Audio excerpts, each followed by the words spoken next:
We're still walking around, and We're still here at the fort. Now we are here at the Landers. Yan, sa tapat lang natin, Landers. According to my brother-in-law Rudolph, yan ang Costco dito sa Pilipinas. Kaya mamaya papasukin natin yan. Look at the structure architecture ng design ng Landers. Ang ganda. Uptown Palazzo. Wow. Ito ang mga high-rise building dito sa Fort Bonifacio. Galing. Look at that. I'm so impressed. This is not Manila. This is not Manila anymore. This is global. This is Fort Bonifacio. Ang galing. Wow. Ngayon, medyo dumidilim na ng konti. Mas maganda dahil sa mga lights na nakikita nyo. Look at that. Ang galing. Wow. Look at the high-rise building. Ang galing. Wow. Ibang-iba na talaga dito sa Pilipinas. It's been like in the 90s, wala pa to. Ginagawa pa to, I can remember. Tapos, back in the early 90s, binenta sa private sector itong Fort Bonifacio. Kaya, 30 years after, eto na yon. This is it. Fort Bonifacio. Yo!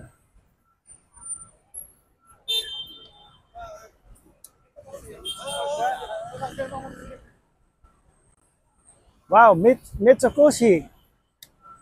Mitsukushi. I'm not really sure of behind this, but this is a condo, mall, things like that, I believe. Mixed use. A mixed-use condominium. There's uptown mall. Look at there you go, the design for the Mitsukoshi. And that whole building is a mixed-use building. Commercial, residential. now it's a lion. And welcome to Leon's World SL. Wow, ang galing naman ito. Now we're here at Mitsukoshi store. Yes, papasukin natin yan. By the way, nakaka-impress ang ilaw na yan. Just on this entrance. Feels like millions in diamonds on top. Ang galing. Nakaka-impress. Sige, pasok lang tayo dito. Ayan. So, we're now entering. According to my source, lahat ng tinda dito are from Japan. So, saka yung design ng building nila, alam mo naman tayo, mahilig tayo sa mga design ng mga building. It's all Japanese. Well, let's see kung ano mga tinitinda nila dito. Well, dito muna tayo sa food court.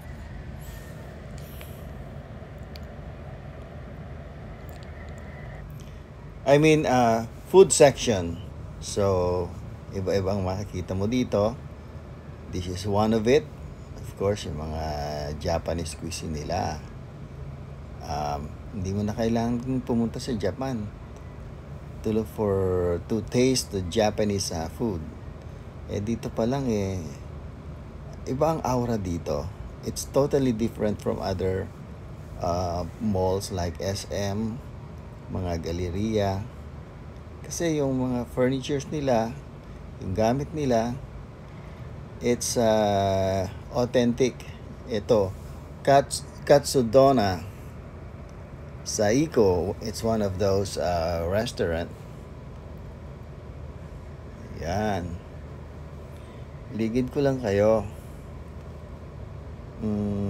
I'm not sure kung gaano nakatagal to, pero the last time na nagpunta ako dito, wala pa to. That was back at 2018.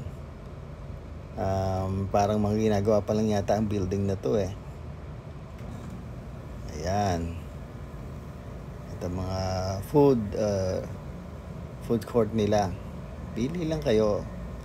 Ito yung kasama ko. si Rudolph, in-explain sa akin.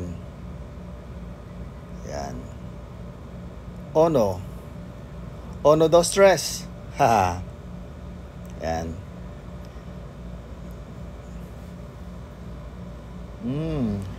Pero meron mga ilan-ilan na international foods din na nandito. Pero mostly talaga are Japanese food. Yan, yung mga curry. Actually, those are not, or yan, mga tempura, freshly food tempura. Iba't ibang variety. We're looking for things na interesting na pwede namin kainin, pero sa ngayon ikot muna kami dito.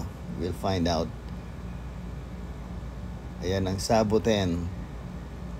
Iba-iba.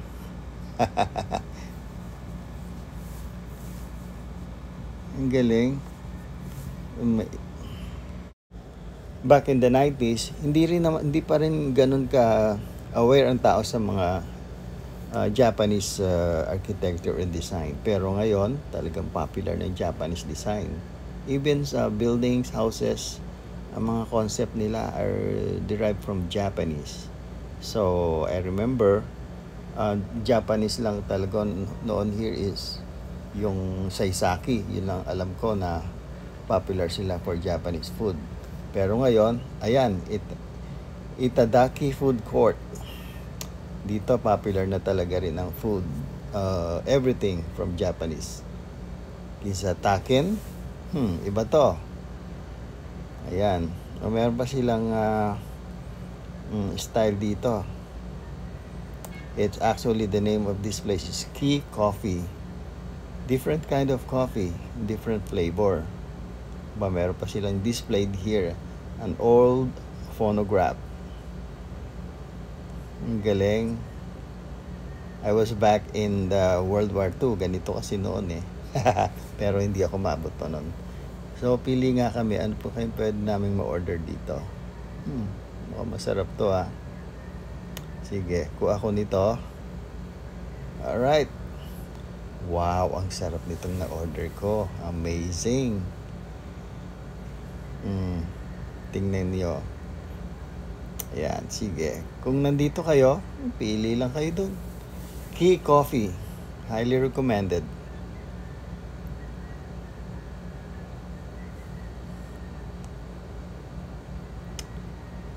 Wow, masarap. Sulit. Plus this piece of bread na binili nitong kasama ko. Ayan. Tikman ko nga to. May palaman sa loob. Tingnan natin. Wow, this is something interesting. Okay. Opo. Masarap. Creamy. Wow.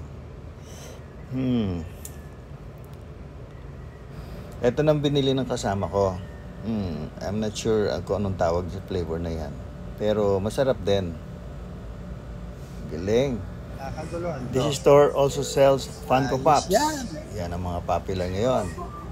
Yung anak ko they sell Funko Pops here in the sa US. Eto, Funko Pops. Toy Attack. Going to the second floor, Nitori Japan. Tingnan natin ano ba mga meron sila dito. How was that? It's very cheap. It's all Japanese porcelain. Okay.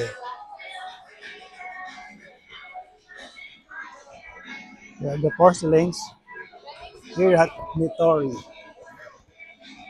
Japan.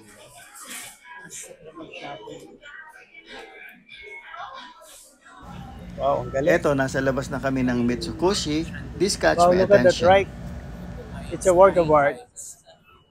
Oh yeah. Galing ano? Look at that one, fish. Where's that? Inside the bird cage. Yes, it's the first time na makakita ako ng fish inside the bird's cage. Ayan. Wow. Fantastic. So that's Mitsukushi here in Uptown Global City. So watch for more. While here, we're here at Global City. The Mitsukoshi. All right.